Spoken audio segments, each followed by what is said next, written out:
এক নদীর ধারে একটা বিশাল বড় জাম গাছ ছিল। ওখানে এক জন্মনে ছটপটে দুরন্ত বাঁদর থাকত। সে সেই গাছের জাম খেত আর সন্ধেবেলায় ওই গাছের ডালে বসে নদীর দিকে তাকিয়ে থাকত। ওই নদীতে এক কুমিরও তার পরিবারের সাথে থাকত। কুমিরের বয়স হয়ে গেছিল আর সে দুর্বল হয়ে পড়েছিল। একদিন বাঁদর সেই কুমিরকে সেই ডাঙ্গায় দেখতে পেল। কুমিরকে খুব দুর্বল ও অসুস্থ দেখাচ্ছিল। বাঁদর গাছে বসে বসেই কুমিরকে বলল, কি হলো কুমির ভাইয়া, সব ঠিক আছে তো? তোমায় দেখে খুব অসুস্থ মনে হচ্ছে গো। হ্যাঁ, আর কি বলবো তোমায় বাদর ভাই, আমি যা কিছু শিকার করি আমার বউ বাচ্চা সবই শেষ করে দেয়। আমার তো আর কিছু খাওয়াই হয় না। তাই নাকি? এই দেখো কত সুন্দর রসালো জাম, তুমি কি খাবে? বাঁদর জিজ্ঞেস করলো। কুমির একটু ভাবলো আর বলল, হ্যাঁ ভাই, কত বড় আর রসাদার লাগছে আঙুরগুলো। এখন তুমি কিছু ফল নিচে ফেলো, তাহলে একটু খেয়েই দেখতাম। বাঁদর কিছু জাম নিয়ে ছুঁড়ে কুমিরকে দিল। জাম খেয়ে কুমির তো বেশ খুশি হলো।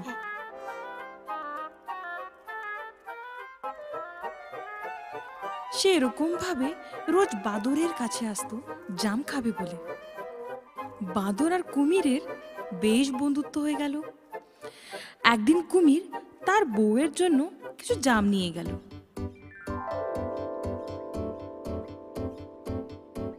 তার বউ জাম খেলো আর বলল, বাহ, কি মিষ্টি জাম! আমার বন্ধু আমায় দিয়েছে, রোজই তো আমায় দেয়। কুমির গর্বের সাথে বলল, কোন বন্ধু? ওই বাদরটা না, যার প্রশংসা করতে তুমি ক্লান্ত হও না? কুমিরের বউ একটু হেসে জিজ্ঞেস করলো, হ্যাঁ হ্যাঁ হ্যাঁ, ওই বাঁদরটা আমার বন্ধু। কুমির উত্তরে বলল, এই জামগুলো এত মিষ্টি, তাহলে রোজ এই জাম খাওয়া বাঁদরের কলজেটা কত মিষ্টি হবে। তুমি কি বলছো এটা? কুমির বউয়ের কথা আন্দাজ করে বলল, আমি এই বাঁদরের কলজেটা খাবো। বউয়ের কথা শুনে কুমির ভয় পেয়ে গেল।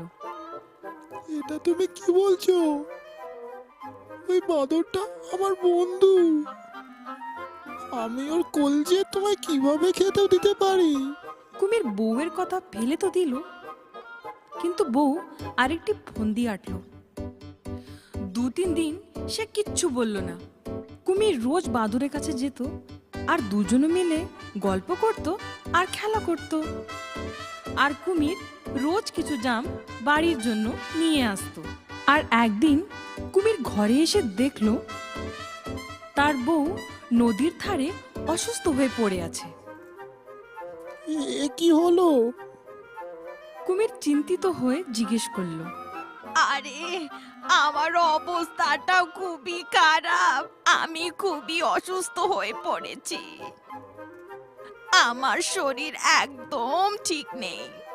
তো আমি এখন কি করতে পারি? কি করে তোমার এই সমস্যার সমাধান করা যেতে পারে? কুমির বউয়ের জন্য তো বেশ চিন্তায় পড়লো। এই সমস্যার একটাই সমাধান আছে, যখনই আমি ওই বাঁদরের মিষ্টি কলজেটা খাবো, তখনই আমি শক্তিটা পাবো। এটা তুমি কি বলছো? তুমি কিছু অন্য উপায় বলো। কুমির তার বউয়ের অবস্থা দেখতে পারছিল না, কিন্তু বাঁদরের কলজে কি করে নিয়ে আসবে? আমি সত্যি বলছি, এই দুর্বলতার একটাই উপায় আছে, আমাকে ওই বাঁদরের কলজেটাই ঠিক করতে পারবে। যদি তুমি আমায় সুস্থ দেখতে চাও তাহলে তুমি আমায় এনে দাও। এখন তো সবই বিগড়ে গেল। কুমির তার বউয়ের জন্য বাদরের কলজে আনা ছাড়া আর কিছুই মাথায় আসছিল না। ও তার বউয়ের কথা শুনলো আর সে জাম গাছের দিকে গেল। ও চলে যেতেই কুমিরের বউ নিজের মনে হাসতে হাসতে বলল, বাহ বাহ বাহ, এই ফন্দিটা তো কাজ করলো বেশ। বাহ বাহ, এই বাঁদরের মিষ্টি কলজিটা খেয়ে কতই না শান্তি পাবো আমি। বাদরের কাছে গিয়ে কুমির বলল, ও বাঁদর বন্ধু, ওই জামগুলো আমার বউয়ের খুব ভালো লেগেছে যে এখন ও তোমার সাথে দেখা করতে চায়। বাদর একটু ভাবলো, কিন্তু তারপর ও কুমিরের কথা মেনে নিল। হ্যাঁ, আর বাদর কুমিরের পিঠে চড়ে বেরিয়ে পড়ল। কুমির মনে মনে খুব দুঃখ পাচ্ছিল, কিন্তু সে বাঁদরকে পালাবার কোনো সুযোগ দিল না।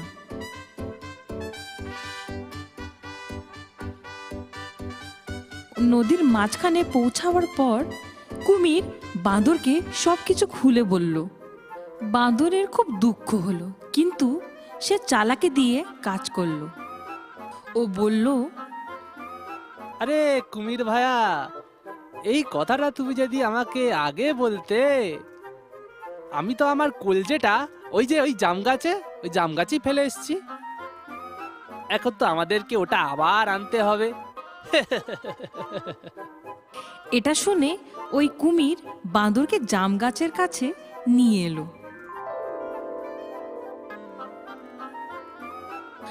আর বাঁদর গাছে উঠে গিয়ে একটা কথা বলল, বন্ধুত্ব করো তো এরকমই করো, সব সমস্যার সমাধান একসাথে করো।